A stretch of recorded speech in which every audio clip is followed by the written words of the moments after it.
हम बरसों से ये बात सुनते आ रहे हैं कि मेहनत करने से ही कामयाबी मिलती है। हम जितनी ज्यादा मेहनत करते हैं, कामयाबी पाने के चांसेस उतने ही ज्यादा बढ़ जाते हैं। आज तक ऐसा कोई भी इंसिडेंट नहीं है जिसमें मेहनत करने के बावजूद भी सफलता नहीं मिली हो। अगर आपको मेहनत करने के बावजूद भी सफलता नहीं मिलती है तो इसका साफ साफ मतलब यही है कि कामयाब होने के लिए आप जितना एफर्ट लगा रहे हैं वो एफर्ट बहुत ही कम है। इसलिए अगर आप मनचाही सफलता हासिल करना चाहते हैं तो अपने एफर्ट को और ज्यादा पावरफुल बनाइए। एफर्ट को पावरफुल बनाने से कोई नुकसान नहीं है, क्योंकि आज तक ऐसा कोई भी इंसान नहीं है जो हार्ड वर्क के कारण मारा गया हो। जब मेहनत करने से कोई व्यक्ति मरता नहीं है तो फिर हम मेहनत करने का चांस क्यों नहीं लेते। यहाँ तक कि प्रकृति ने भी हमें दौड़ने के लिए ही बनाया है। हम जितनी ज्यादा मेहनत करेंगे हम उतने ही ज्यादा पावरफुल बनते जाएंगे। हम बचपन से अनेक प्रकार की कहानियां सुनते हुए बड़े हुए हैं।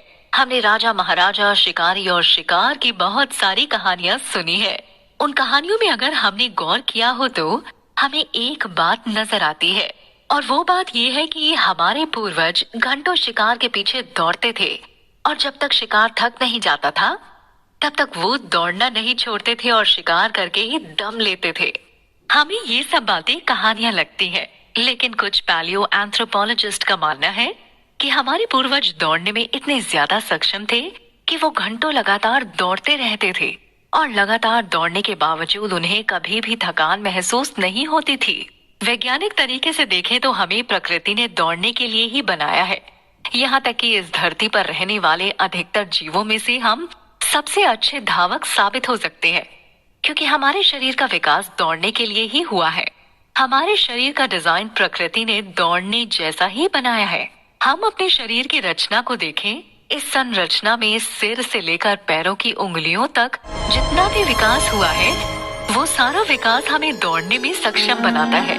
हमारे पास एक लिगामेंट होता है जिसे न्यूक्लियो लिगामेंट कहा जाता है, जो हमारे सिर को आगे बढ़ने से रोकता है। ठीक इसी तरह से हमारे दांत भी धीरे धीरे मुंह के अंदर चले गए हैं। जबकि हम बंदर या गोरिल्ला के मुंह की संरचना को देखें तो हम पाते हैं कि ऐसा इसलिए हुआ ताकि हमारा शरीर पृथ्वी के ग्रेविटेशन फोर्स के साथ बैलेंस करके हमारे शरीर को संतुलित कर सके।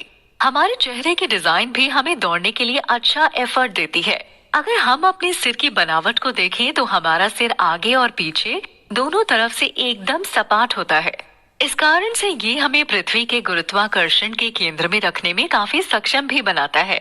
अगर हम प्रकृति में दौड़ने वाले जीवों को देखें तो सभी जीव 4 पैरों पर दौड़ते हैं, जबकि हम 2 पैरों पर ही बड़ी आसानी से दौड़ सकते हैं। 2 पैरों पर दौड़ने के कारण हम तेजी से आगे और पीछे भी घूम सकते हैं।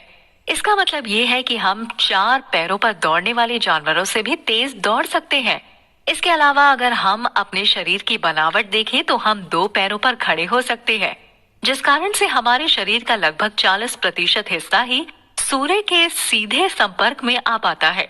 यही कारण है कि हमारे शरीर का पूरा हिस्सा सूर्य के सीधे संपर्क में नहीं आता है।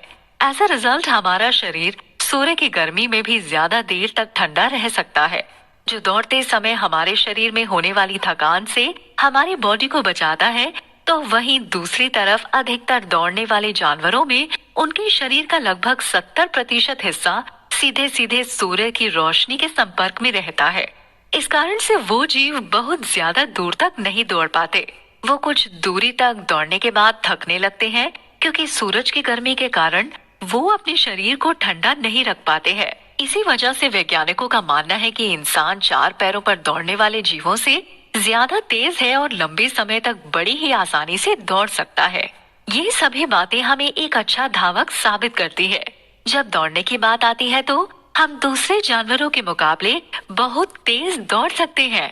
अगर हम जंगल में जानवरों के दौड़ने की तुलना हिरण से करें तो हम देखते हैं कि जब हमें कोई हिरण दिखाई देता है तो वो बहुत तेजी से दौड़ते हुए हमारी आंखों के आगे से ओझल हो जाता है। हालांकि वो ज्यादा देर तक दौड़ नहीं पाता, क्योंकि उसके शरीर का लगभग 70% हिस्सा सीधे सीधे सूरज की रोशनी के संपर्क में रहता है। इस कारण से उसका शरीर तेजी से गर्म हो जाता है और सूरज की तेज गर्मी के कारण वो जल्दी थक जाता है। यही कारण है कि वो ज्यादा तेज तो दौड़ पाते हैं लेकिन ज्यादा देर तक नहीं दौड़ पाते। लेकिन दूसरी तरफ जब इंसान दौड़ता है तो इंसान और ज्यादा दूरी तक और ज्यादा समय तक दौड़ सकता है, क्योंकि इंसान के शरीर का सिर्फ 40% हिस्सा ही सूरज के सीधे संपर्क में रहता है। इस कारण से हम ज्यादा देर तक अपने शरीर को ठंडा रखने में सक्षम होते हैं। इसके अलावा हमारे शरीर में रिलीज होने वाले हार्मोन भी हमें एक अच्छा धावक बनाते हैं। हमारे शरीर से एंडोर्फिन नाम का एक हार्मोन रिलीज होता है। जब हम दौड़ते हैं तब ये हमारी बॉडी में रिलीज होने लगता है और इस हार्मोन के रिलीज होने के कारण हमारी मांसपेशियों में होने वाले दर्द से हमें राहत मिलती है और इसी कारण से हमें दौड़ते समय मांसपेशियों में तेज दर्द का एहसास नहीं होता। यही वजह है कि हम लंबे समय तक और लंबी दूरी तक बड़ी आसानी से दौड़ जाते हैं। लेकिन आज की इस आधुनिक जिंदगी में हम अपने काम को करते समय अधिकतर बैठे बैठे ही काम करते हैं। ऐसी स्थिति में हमारे शरीर को दौड़ने की जितनी जरूरत होती है हम उतना कभी दौड़ ही नहीं पाते। वही हमारा शरीर इंतजार करता रह जाता है कि हम कब दौड़ेंगे।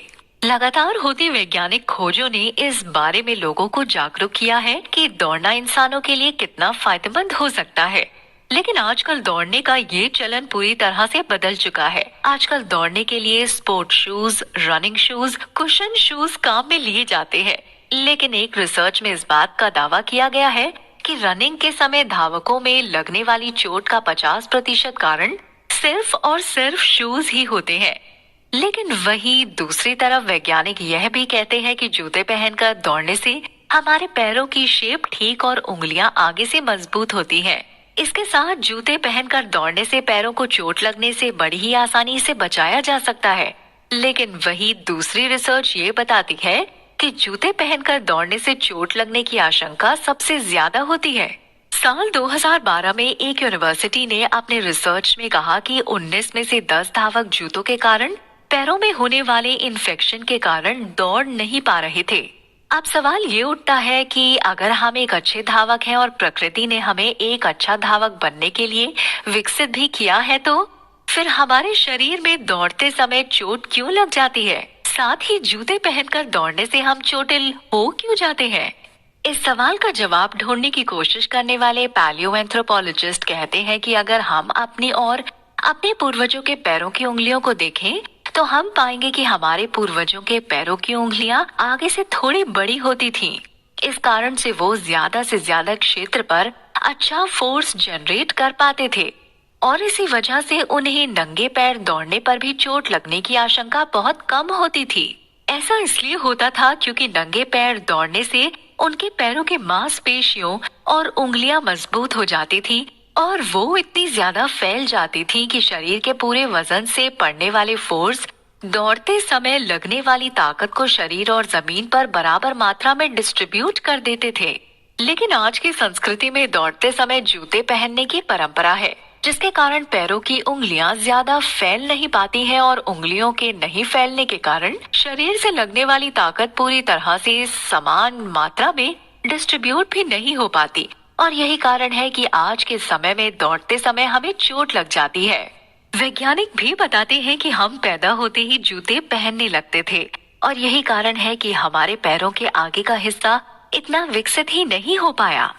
जबकि पूरे जीवन नंगे पैर रहने वाली आबादी के ऊपर जब रिसर्च की गई तो पाया गया कि उनके पैरों का आगे का हिस्सा हमारे पैरों के आगे के हिस्से से लगभग 16% ज्यादा बड़ा था और इस कारण से वो जूते पहनकर दौड़ने वाले लोगों से कई गुना तेज दौड़ सकते थे।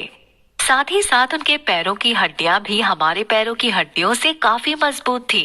कुछ रिसर्च तो ये भी दावा करती है कि प्राचीन काल में मनुष्य ने दौड़ते हुए अपने दिमाग का जितना विकास किया है उतना विकास पिछले कुछ सालों में नहीं हुआ है।